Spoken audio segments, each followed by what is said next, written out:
Giuna, daqui de Belo Horizonte, e eu resolvi fazer este canal, né, para a gente poder conversar um pouco sobre direito, né?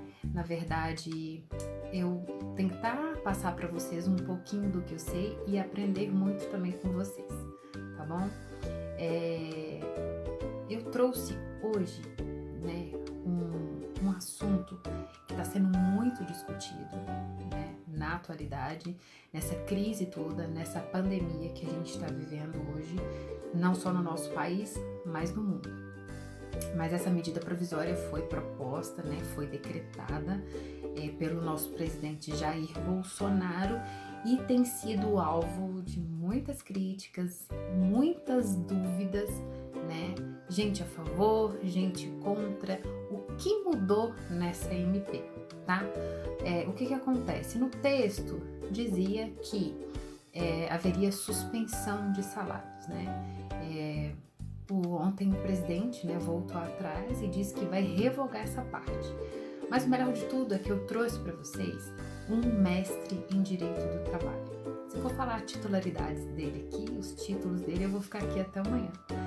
E eu me preocupei bastante em trazer para vocês informações verdadeiras, relevantes, tá? Sobre um olhar de um profissional que está no mercado há muito tempo, que já atua há muito tempo.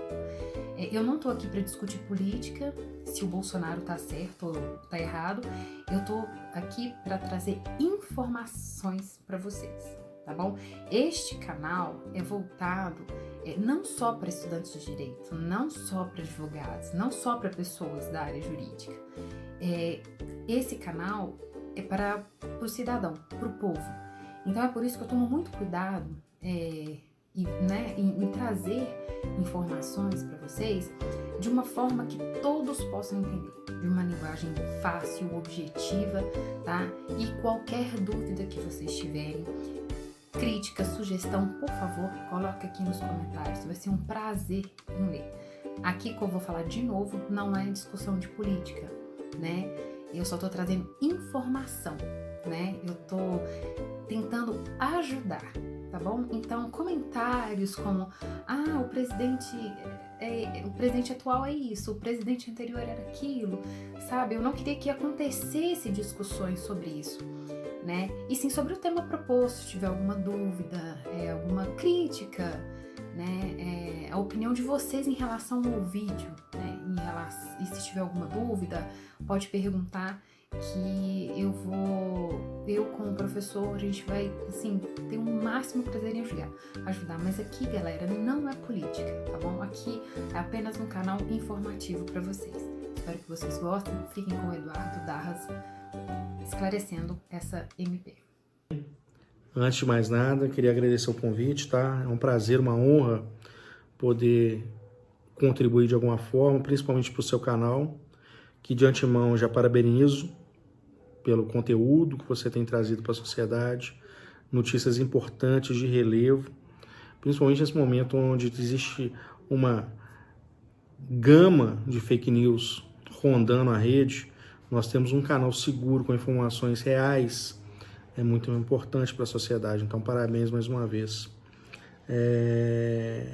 Foi me incumbido falar sobre a medida provisória 927, publicada no dia 22 de março, né, pelo governo federal, pelo nosso presidente. E antes de mais nada, é importante entender o porquê da criação dessa MP. Essa MP, por mais que ela tenha várias críticas já sobre ela, de autoridades, é importante ressaltar o que tem por trás dela. A ideia inicial é a preservação da relação de trabalho, que inclusive é um princípio do direito do trabalho, que é o princípio da continuidade da relação de emprego. Agora, obviamente, tem os pontos negativos. Não sei se podemos julgar aqui o porquê de pontos negativos, mas certamente em razão do momento em que a sociedade está vivendo. Mas vamos lá, propriamente dito. Eu acho que a proposta não é esgotar a medida provisória, né? É trazer um panorama geral. E eu acho que do panorama geral, o mais importante, que tem que trazer a maior preocupação dos empregados, é com relação às hipóteses, o que efetivamente vai acontecer comigo, empregado, trabalhador, durante esse período, conforme dispõe a MP. Primeiramente, é importante ressaltar que muita gente não tem observado isso, mas a MP ela não é válida tão somente para o período de quarentena ou de reclusão.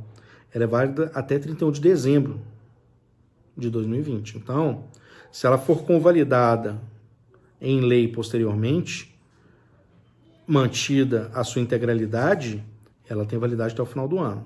Tá? Então, de antemão, já falo para vocês que ela não vai ser só durante a quarentena. Até mesmo porque os efeitos trágicos para as relações de trabalho em razão da quarentena não vão ser vivenciados só até 2020, final de 2020. Certamente isso vai perdurar para o ano seguinte. Mas vamos lá. O que podemos trazer? Nós temos várias hipóteses aqui da manutenção do contrato de trabalho. A primeira delas, talvez a mais preocupante, que gerou impacto em toda a sociedade, é a questão da suspensão do contrato de trabalho pelo período de 4 meses, sem salário. O presidente, hoje, dia 23 de março, já falou que ele vai revogar essa parte. Então, não sabemos oficialmente o que virá. Mas a ideia inicial era, se mantido essa regra, não haveria o pagamento de salário, mas haveria a manutenção dos benefícios com plano de saúde, por exemplo. Então, manteria uma certa onerosidade, uma carga onerosa para o empregador, mas mitigada, porque não haveria pagamento de salário, mas tão somente benefício. Uma outra situação seria a concessão antecipada de férias, seja individual, seja coletiva, sem observância do regramento da CLT com relação ao prazo de comunicação dessas férias. Então, houve aí também uma certa flexibilização, que, da forma que está redigida a MP, podemos considerar que seria férias de possibilidade até de 30 dias. Então, na expectativa dessa quarentena durar só 30 dias, essa seria uma hipótese razoável, porque não tem impacto nenhum para o trabalhador. Ele estaria simplesmente antecipando as férias que estava ter marcado lá para frente, seja de forma coletiva ou individual. E nesse ponto é importante falar, na vigência da MP, apesar, assim, aí a minha percepção pessoal, apesar de entender que seria inconstitucional, ela está dando validade ao acordo individual entre empregado e empregador, sem necessidade da intervenção do sindicato por meio de uma negociação coletiva.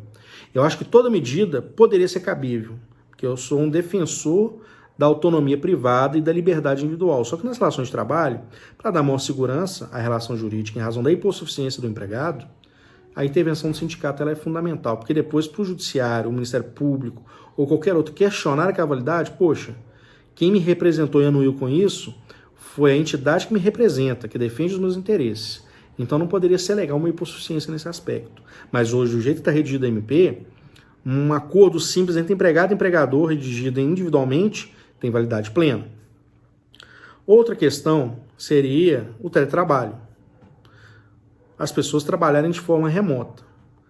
Para aquelas profissões, para aquelas atividades que é possível, eu falo que as empresas por si só já adotaram esse modelo durante a quarentena. Só que nós temos que lembrar que existem certas atividades que infelizmente não comportam o trabalho à distância. Imagina, por exemplo, um garçom. Eu vou trazer inclusive um segmento que foi extremamente afetado por essa quarentena.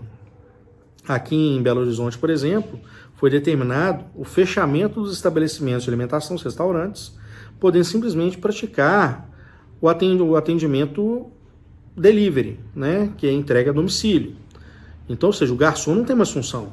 Enquanto perdurar isso, ele não tem como trabalhar e não tem como fazer home office. Então, ele seria uma das hipóteses que a gente diria para outro caminho que não o trabalho remoto.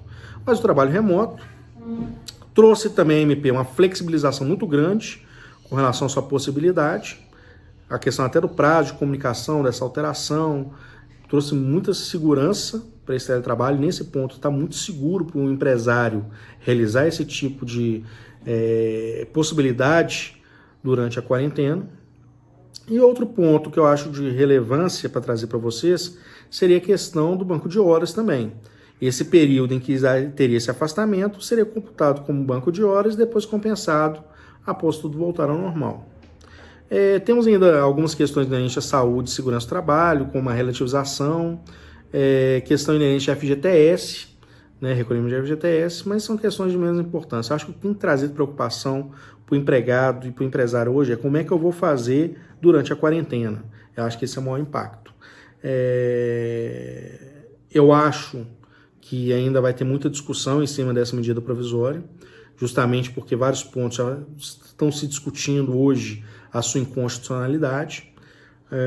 Mas assim, eu com muita segurança falo com vocês que a ideia do trabalho remoto, esse aí está garantido, pode fazer que não vai ter nenhum problema, tanto com empregado quanto empregador. O maior problema vai ser com relação a essa suspensão de salário, que o presidente, inclusive, em Twitter hoje falou que vai voltar atrás, a gente não sabe, porque não tem nada oficial ainda, mas ele falou no seu Twitter hoje, dia 23, que não vai ter suspensão de salário, que inclusive alguns estão falando que vai ter um subsídio do governo para isso. Não sei se esse subsídio vai resolver, porque para os autônomos o subsídio é de R$200, R$200 não resolve o problema de ninguém, né? Mas também entendo o governo, porque milhões de pessoas recebendo R$200 para o caixa do governo é gigantesco, né? Então também entendo fornecer uma remuneração maior, um subsídio maior. Mas em breves linhas é isso, o Ju, que eu tinha para trazer. Eu acho que o debate vai perdurar durante as próximas semanas sobre essa medida provisória. E o mais importante nesse momento é compreender que a matemática é muito simples. Infelizmente, se não tem receita, se o empresário ele não recebe, e aí mais uma vez eu ressalto, eu não estou falando de grandes conglomerados empresariais, porque esse sobrevive à crise. Vai passar um perrengue, alguma coisa, mas sobrevive. Eu estou falando daquele que não sobrevive, daquela pessoa que simplesmente, às vezes, ela fatura no mês para pagar a conta do estabelecimento. Então, o empresário individual, a empresa de pequeno porte, o microempreendedor, e esse vai ser o maior afetado. E aí a matemática, como eu disse, ela é simples. Se não tem receita, não tem como pagar salário. Então, é claro que o risco do negócio é do empregador, mas num momento como esse, até com base em elementos constitucionais, todo mundo vai ter que sacrificar de um lado, seja o empregador, que talvez vai ser o maior sacrificado da história, o empregado, com essas reduções, com essas flexibilizações, e também o governo, porque ele deixa de arrecadar. Essa é uma notícia hoje, o governo de Minas vai deixar de arrecadar 2 bilhões de ICMS porque não tem circulação. Não é possível, não tem dentro de um cenário onde não tem compra e venda, não tem consumo, não tem ICMS. Então, o governo também vai ser impactado. Tá? Então, fica aí a reflexão para todos, que é um momento realmente conturbado. Vou falar por mim, nunca imaginei viver uma situação como essa.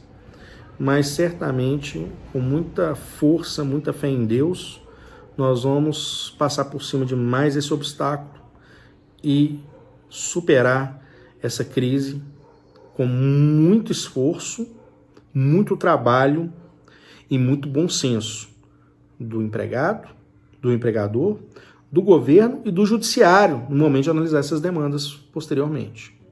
Beleza? Ju, então agradeço mais uma vez, conte comigo sempre o que precisar. Grande abraço, tudo de bom. Que aula, hein, gente? Então, espero que vocês tenham gostado, tá? Espero que vocês tenham entendido e, repetindo, qualquer dúvidas, críticas, sugestões, podem colocar aqui embaixo no comentário, tá bom? Então, curte, compartilha, se inscreva no canal e toda semana vocês vão receber vídeos falando dos direitos e deveres de todos os cidadãos, tá? O que está acontecendo no Brasil e no mundo sobre fato relevante de direito. Um beijo para vocês, eu agradeço e até a próxima.